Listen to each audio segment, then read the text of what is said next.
Good morning, everybody. How's it going? It's 9:57 a.m. Mountain Time on Monday, August 23rd, and I'm assuming everybody had a great weekend except for shorts and bears because everything's up. So today should be pretty short.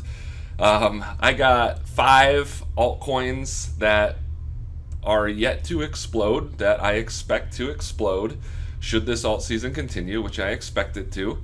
I want to go over our analysis, want to go over our news. I'm going to do it a little backwards. I'm going to go over the price of everything first, see where we're at, go over our 5 altcoins, and then I'm going to get into the news and some exchange metrics that I think are really, really important to show why Bitcoin and Ethereum are going to explode still in 2021. I don't think we've seen even close to the big move. And given we'll see pullbacks, we will. And when things move fast up, they move fast down. So it'll be wild. It's going to be, I think, similar to when Bitcoin went from 10,000 to almost 20,000 in less than 3 weeks. So that being said, if you like that, if you've liked these videos, if they've helped you, please hit the like, please hit the subscribe. I would appreciate it greatly. I appreciate those who already have. If you haven't, no big deal.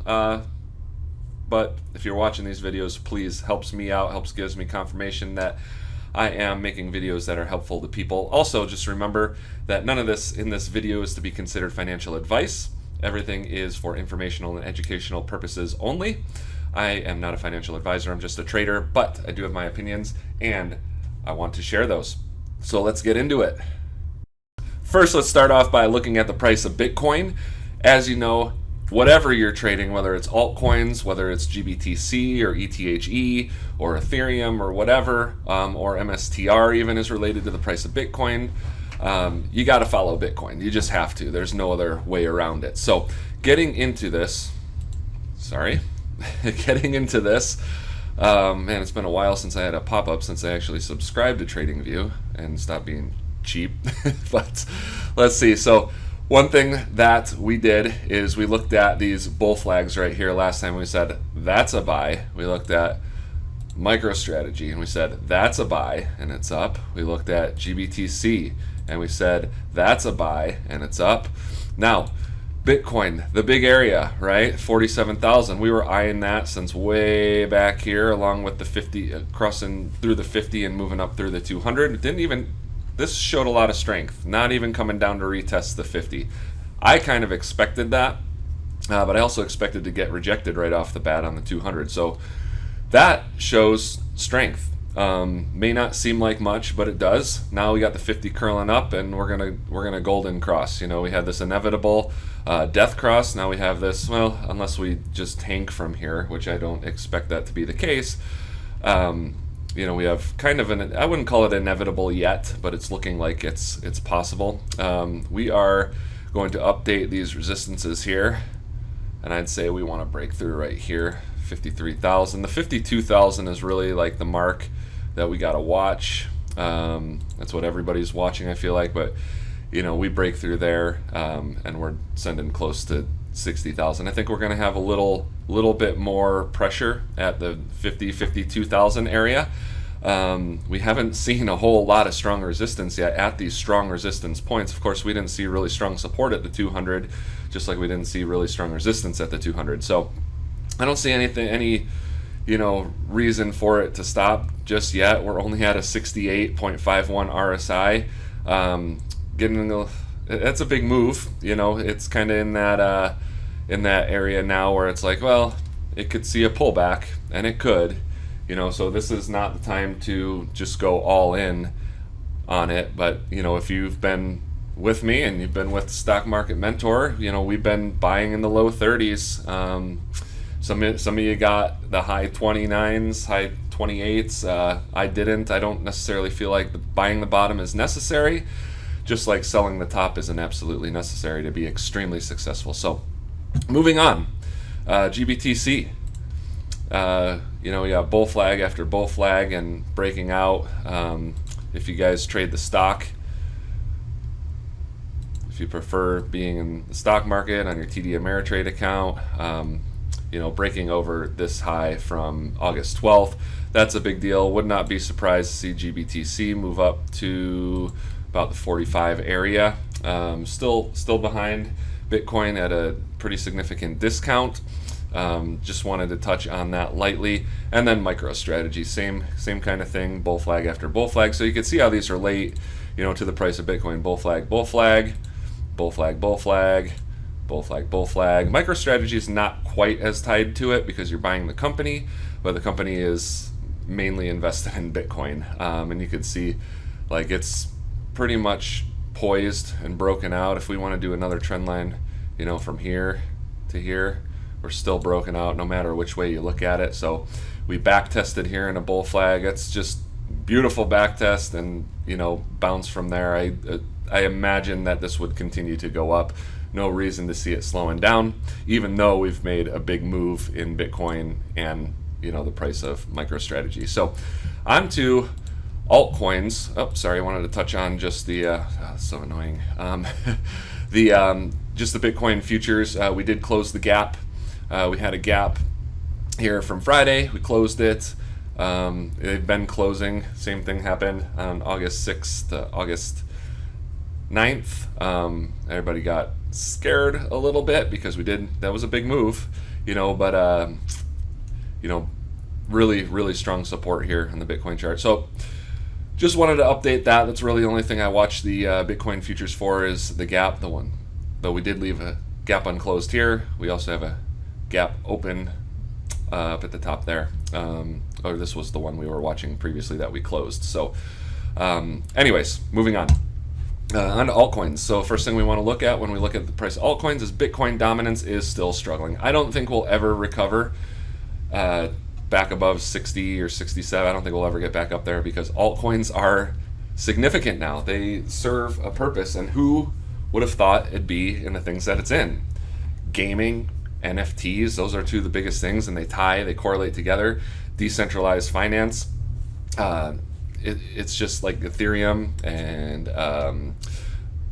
Polygon and Solana. It's just like there's new progressive things happening in the crypto world. It's not just a race for currencies. Like Bitcoin was one of them, Litecoin was one of them, and Ethereum's there, but we know that Ethereum's a little different. We had XRP, we had XLM, and we still have those. We have TRX, but now we have evolved cryptocurrencies, for different purposes and different sectors. So I don't see it ever recovering back to like the 65, 70 area. I mean, could go have our normal cycle where Bitcoin takes off, say it's like December, and it goes to $250,000. I'm possibly exaggerating here, but also maybe not. You never know. I'm going to show you what's going on exchanges at the end of this video, but that could do it momentarily. But then I see, kind of the same thing happening. Bitcoin falling off a little bit, selling off if there's a parabola, and then altcoins, money going to altcoins, and those doing, which they're kind of doing right now. As you can see, we're just moving up. I should put a trend line in here just so we could see that. Trend is your friend. There's no reason to go against the trend. RSI at 74, slightly overbought, not terrible. No reason to think that this couldn't continue. When big moves are made, pullbacks happen. Just remember that. So I have been taking very, very small profits on things that have moved exponentially. But there's no reason this couldn't reach a new all-time high, the altcoin market cap. The reason why? Well, number one, the trend is moving upwards, and it's starting to move upwards and move further away from this trend line. And then just remember, the further away we move away from moving averages and trend lines, the more likely we are to correct back to them, at least to an extent. But you look at things like, let's look at Luna, altcoin, that has reached new all-time high. Let's look at Cardano, ADA, that has also reached a new all-time high, and then let's see where they're. I don't think AVAX, Avalanche, reached a new all-time high, but it's getting close. It's closer than the total altcoin market cap. And just because these did that doesn't mean that everything needs to do that. But we go back to the altcoin market cap, and we are still, relatively far away. We're breaking through resistance. Most of the resistance now is just like previous days until we get to about the 1.2 trillion market cap, which we're at 1.18 now. So we break through that. We did break through that and kind of got a little resistance. So 1.492 is the previous high. Should see some resistance there. Can't imagine we wouldn't see that. So let's move on into the altcoins. Ethereum, looking like a nice kind of cup and handle pattern. You could see it more on the 4-hour chart. So we got a little bit of a pivot point here that we are breaking through right there and holding really nicely. So you can even argue on a shorter time frame. I mean, this is just peppering this resistance here, just really hammering it hard. I can't see it not breaking out. Nothing is ever 100%, but another one that hasn't gone to new all-time highs, and they've had all the updates to make it future deflationary, and they got plans to move to proof of stake, which would reduce its energy consumption by over 99% to mine it, just because it's a different type of mining. It's not using hardware, it's using staking, and giving block rewards that way. I think that happens towards the end of the year or in early 2022. Anyways, looking just like really strong. And it's one of the more progressive, and it's evolving quickly, and it's affecting every other altcoin. And then if you look at the price of the Ethereum Trust, Grayscale Ethereum Trust, it's already broken out. But again, you could see it's kind of the same price action. So you could see why it's important to pay attention to the price of Ethereum if you're trading the Ethereum Trust. So moving on, right now, we've seen Luna, go to new all-time high. We've seen Cardano go to new all-time high. So, there's an altcoin season happening where altcoins are just going crazy right now. So there are some that are very extended. One of them being Cardano. Could it go to $5 before it stops? Sure, because the RSI just keeps resetting. And it's still in the 80s, but we've seen these go to, Dogecoin was at 97 before it pulled back when it ran from like 12 cents to 45 cents. So crazy things happen.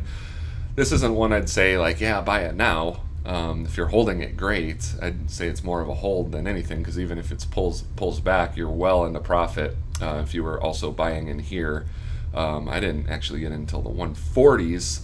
Got it just in time. But anyways, so do these have to do it? No, but these are some of the more popular ones that just haven't caught on. And given like the BNB has KYC on everything, know your customer, well, they'll do, you have to do the identity verification, where people were using VPNs to use Binance, who are in the U.S. and stuff like that, won't be able to do that. But you can see we're starting to make a move. 50 is about to cross the 200. I can't see BNB not reaching all-time highs. This is one of those that could potentially go double from here, $1,000. I mean, it was moving really strong in the upper 600s before Bitcoin had its big pullback. The next one really has already been moving, but at the same time, really hasn't seen anything yet. I mean, it was up around $9,000.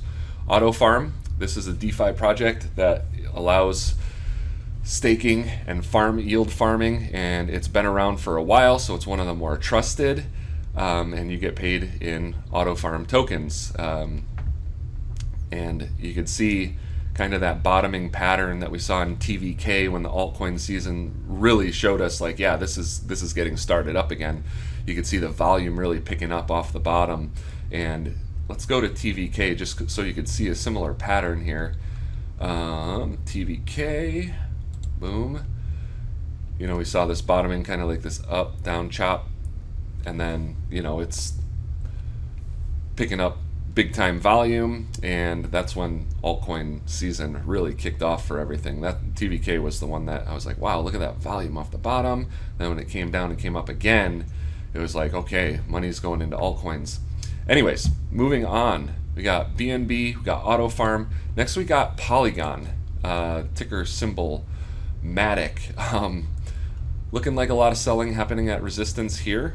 So, right now we've really been breaking through all resistances on everything with every cryptocurrency, but not to say that it couldn't get rejected and come back down, because if you look, the 50 is still above the 200, and it never really crossed below it. We had this big move, where was it? It was right here, where Mark Cuban announced that he was investing in Polygon, and that's when everything was kind of tanking really hard, and we had this big move back up to 240, and then, yeah, I know a couple guys that actually caught this off the 200 here.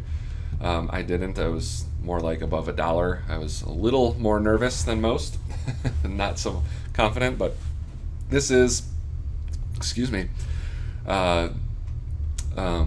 it's an Ethereum bridge, so used to bridge Ethereum. It's kind of like built off of Ethereum, and it'll bridge things over. I'm not going to explain that yet. That would take too long in this video. But anyways, it's a DeFi project, and there are a lot of things building on Matic.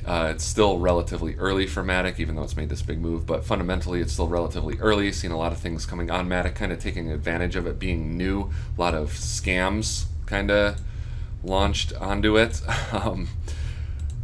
If you remember me talking about Whale Farm, and that thing was a disaster waiting to happen. But yeah, we another one just hasn't reached its previous all-time high, and those are the ones that I'm kind of looking for right now, is the ones that haven't gone to and past their all-time high. And not to say that they have to do that, but if you're looking for opportunity, I'd say that that's where these ones are at. Still a little dangerous territory, things looking a little extended, so not something you want to throw all your money into, but just stuff to think about, like if this alt season continues, which I see it happening, I do. There's no reason that people aren't losing excitement right now. Just getting a little extended, so it's good to have a exit plan on the way up and the way down. Anyways, moving on to number 4, XRP, and let's be honest, haven't heard anything about the SEC. We had this breakdown back in May, wanted to break out, failed, and then just plummeted. So think it still came out ahead, maybe at a slight loss, because it was buying right here, and then it came up and it's like, yeah, this is looking to break out, might add here, didn't add, this was so quick, and then just plummeted, and then my stop loss was slightly below that, so either a slight gain or a slight loss. And then another breakdown here, but back above the 200 again, seeing this kind of common 50 ready to cross the 200, and we got a nice little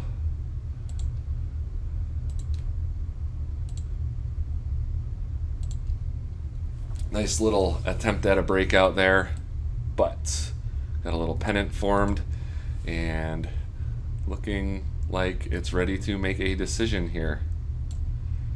So yeah, picked up some real good volume right here, and stochastic RSI is pretty bottomed. I just think that the risk to reward for me on this one is good. Anything positive gets announced from the SEC case, it's going to go up. After that, you're going to see it start listing back onto exchanges like Coinbase and yeah, whatever other ones. It was taken pretty much off all of them except for like KuCoin and Binance. But you're going to see that added back once it's done with that SEC case, assuming that it goes well. That doesn't mean that it's guaranteed that it's going to go well. And lastly, let's get into the last one, Dogecoin.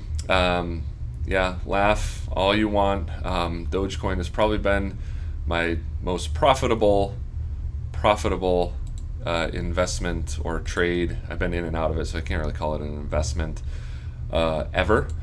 Really, really good support there at the 0.15973 area, bounced up, and not just from a chart standpoint, but we break through this resistance here, we're gonna go. That's where you buy aggressively.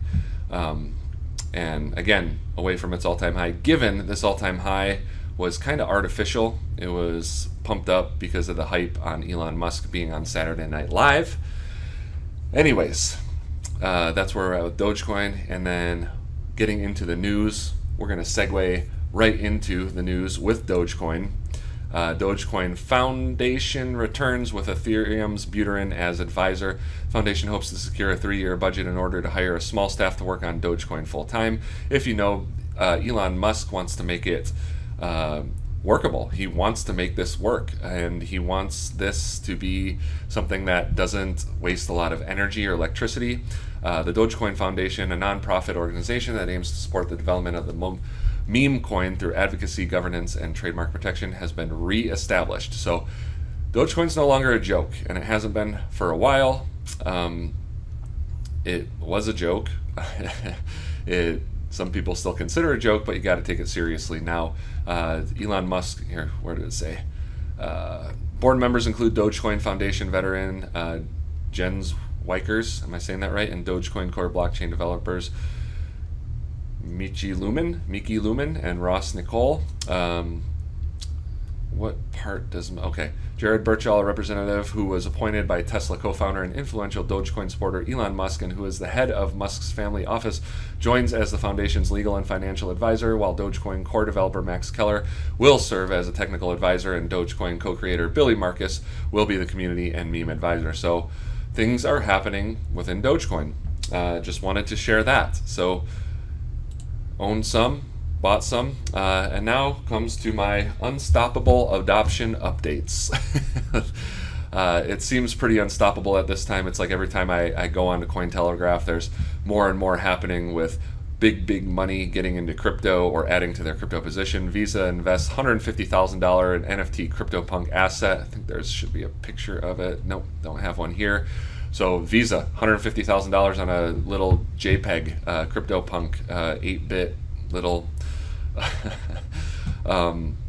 NFT. So again, something that I don't fully understand. I don't know how to value it. It just seems like people are just spending a lot of money on them, and first adopters could be worth a crap load of money in a week or a month or a year or 10 years. So I'll let others take a chance on that. I'll stick to what I know, and that's trading. Mike Tyson released a series that you see these NFTs, like everybody's getting into it. But anyways, not something I really get into, but just to show like they're even getting into NFT markets, not just Bitcoin, NFT markets. So something relatively new and considered speculative. Iran to lift Bitcoin mining ban in September. I don't know exactly which countries have Bitcoin mining bans, but I could see more and more of this, except for maybe China, just because China wants to keep it strictly to what they have. They want to own their own currency and not have Bitcoin as a competitor, even though I think that's making a huge mistake. So in April, Chinese investors restarted the country's largest Bitcoin mining center after being out of service for 4 months due to complaints about excessive electricity consumption, and then the rest is history. They shut down. The Trade Ministry awarded 30 crypto mining licenses as authorities in Iran continue to push for regulated cryptocurrency mining operations. Also in June, the police in Tehran reportedly confiscated over 7,000 rigs from illegal mining operations across the city. But just more and more usage, more and more adoption. El Salvador is looking to use, hydropower. And all these smaller third world countries are seeing this as an opportunity to catch up or get ahead, while big countries like China and the U.S. are trying to stop it, which I don't feel that it's very stoppable at this point. Lastly, 81% of finance execs say blockchain has gone mainstream. On a survey, despite the finance service industry being bullish on blockchain and crypto, respondents still outlined cybersecurity as the greatest hurdle to mainstream adoption.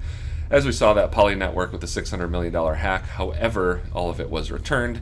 You do see hacks. According to Deloitte's 2021 Global Blockchain Survey, 81% of the financial services industry executives believe that blockchain technology is broadly scalable and has achieved mainstream adoption. I would not disagree with that at all. Just go on to Cointelegraph, go to their homepage, and scroll through their news articles. I do this every day, and you get the editor's choice, you get the hot stories, and you just go through these, read the headlines, read through. It's impossible to read through all of them. Read through the ones that you see as fit your interest, but it's impossible to go through all of them. There's just so much happening right now. And anyways, to get to Glassnode, I just wanted to share a couple things. We talked about a supply shock. Scott also did a whole 7-minute video on his thesis behind Ethereum. Just wanted to reiterate this and share this. This is the exchange balance. So the balance of Ethereum on exchanges is going down, the price is going up. What does that mean? That means that people are taking their Ethereum and moving it and storing it on their hardware wallet off the exchanges.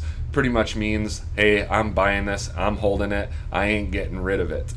So there's less and less on exchanges, there's less and less supply. What does that mean? That there's less and less to sell, so there's less and less to buy, so it makes the price go up quickly. It's traded thinly, otherwise to say. Same thing's happening with Bitcoin at a little bit lesser rate, but relatively the same. You can see Bitcoin getting moved off exchanges. As it gets moved off exchanges, the price goes up. As it gets moved back on, you see this little dip in price here, moved back on exchanges. I think this was around the time of the infrastructure bill. No, that's May. I'm sorry, that's in May. So we're on a 10-year chart. That's May. That's when the price tanked. And you can see in the grand scheme of things, this looks like a little blip. But moving back off exchanges and then back to Ethereum. Let's just get like a little closer look. So you can see, boom, from May. So May to now, much stronger move. So I definitely am more bullish on Ethereum than Bitcoin, although I do see Bitcoin making another parabolic move in 2021. I also see Ethereum making a parabolic move, but I just feel like it'll be slightly larger, especially just because there's more going on with Ethereum, and Ethereum serving more purposes now that the cryptocurrency, now that crypto in general has evolved. So anyways, wanted to get that out to you. There are still some altcoins that have not taken off like others, although they're up. Everybody should be up like 100%, 150% on everything.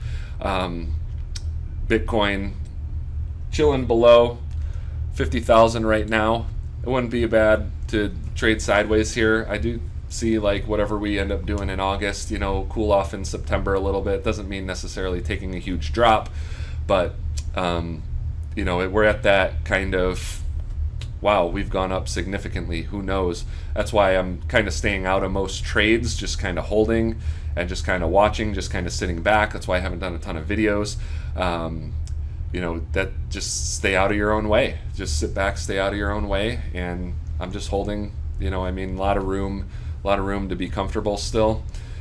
So that's it. So if you like this video, hit the like button, hit the subscribe button, and we will see you next time. Have a good one. Bye.